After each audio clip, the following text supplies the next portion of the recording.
नमस्कार मित्रांनो.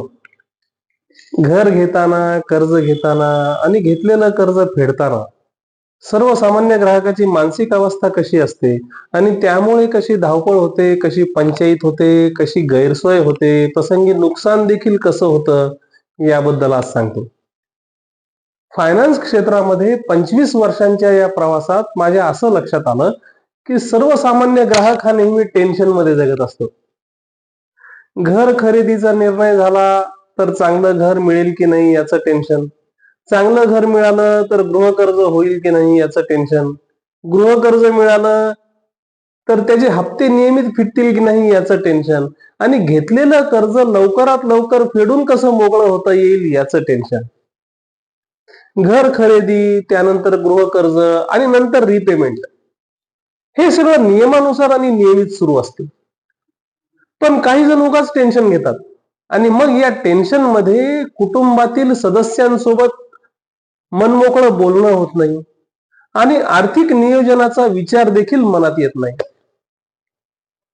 काही दिवसापूर्वी आमचे जुने ग्राहक ऑफिसमध्ये आले होते. साधारण 10 वर्षांपूर्वी त्यांनी 20 वर्षांसाठी गृहकर्ज घेतलेलं. साहेब एका शासकीय कार्यालयामध्ये मोठे अधिकारी आहेत. 10 वर्षामध्ये त्यांचा पगार वाढला, एरियर्स मिळाले, जीपीएफ ची रक्कम त्यांची बऱ्यापैकी जमा झाली, काही सेव्हिंग्ज आणि काही फिक्स डिपॉझिट्स तयार झाले. आता ही सर्व रक्कम एकत्र करून गृहकर्ज फेडून मोकळं व्हायचं असा विचार त्यांनी माझ्याजवळ बोलून दाखवला. साहेबांसोबत बराच वेळ चर्चा केल्यानंतर असं लक्षात आलं की त्यांची मुलगी यावर्षी इंजिनिअरिंगच्या शेवटच्या वर्षाला आहे. वर्ष दीड वर्षामध्ये तिचं लग्न करावं लागेल. मुलगा पुढच्या वर्षी 12वीची परीक्षा देईल. त्याला एमबीबीएस ला पाठवायचंय, नंतर त्याला सेटल करून द्यायचंय, मग त्याचं लग्न. अशा सर्व जबाबदाऱ्या साहेबांवर होत्या. पण होम लोन क्लोज करायचं हाच एकमेव विचार साहेबांच्या डोक्यात सुरू होता. त्यामुळं मुलांचं शिक्षण, त्यांची लग्न, त्यांचं स्थैर्य या बाबतीमध्ये विचार करायचंच राहून गेलं. मी या मुद्द्याला हात घातला तेव्हा साहेब म्हणाले, मुलांच्या शिक्षणासाठी आणि लग्नासाठी पुन्हा कर्ज घे. इथेच बहुसंख्य ग्राहक चुकतात.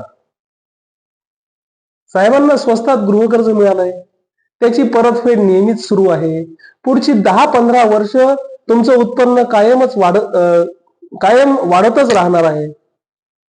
मग आता तुमच्याकडे जी जमा पुंजी आहे ती सगळीच्या सगळी पटकन कर्जात भरायची आणि 6 महिने वर्षभराने पुन्हा कर्जासाठी बँकेत खेट्या मारायच्या, पुन्हा प्रोसेसिंग फी भरायची, पुन्हा स्टॅम्प ड्युटी भरायची आणि मनस्ताप करून घ्यायचा.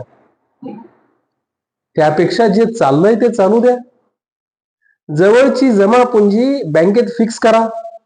मुलांचं शिक्षण, त्यांची लग्न यांच्यासाठी हीच रक्कम तयार ठेवा. त्यावेळी पुन्हा कर्ज घेऊ असा विचार अजिबात करू नका, कारण भविष्यात तुमचं वय वाढणार आहे आणि जसं जसं तुमचं वय वाढतं तसतसं तुमची कर्ज पात्रता कमी होते. त्यामुळे मुलांच्या शिक्षणासाठी आणि लग्नासाठी पुन्हा कर्ज घेऊ असा विचार करू नका.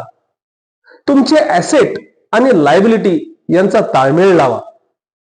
तुमच्यावर जेवढं कर्ज आहे किमान तेवढी तुमची जमापुंजी तयार असली पाहिजे. जमापुंजीची ही रक्कम जर कर्ज रकमेपेक्षा जास्त असेल तर या सर्व गोष्टींचा सारासार विचार करून तुम्ही कर्ज बेबाकी करण्याचा विचार केला पाहिजे. नाहीतर आयुष्यभर कर्जासाठी बँकेत खेटेच मारावे लागतील. असं होऊ नये यासाठी कुटुंबातील सर्व सदस्य एकत्र येऊन विचार विनिमय करा. येत्या 1-2 वर्षात मुलांच्या शिक्षणासाठी किती रक्कम लागेल, लग्नासाठी किती खर्च येईल याचा अंदाज करा आणि मगच सध्या सुरू असलेल्या लोनच्या रिपेमेंट बाबत निर्णय घ्या. अशाच महत्वाच्या विषयांवर ते बोलण्यासाठी साक्षी फायनान्शियल सर्व्हिसेसच्या ऑफिसला भेट द्या. हा व्हिडिओ आवडला असेल तर नक्की लाईक करा, भरपूर शेअर करा आणि आमचं चॅनल सबस्क्राईब करायला विसरू नका. धन्यवाद.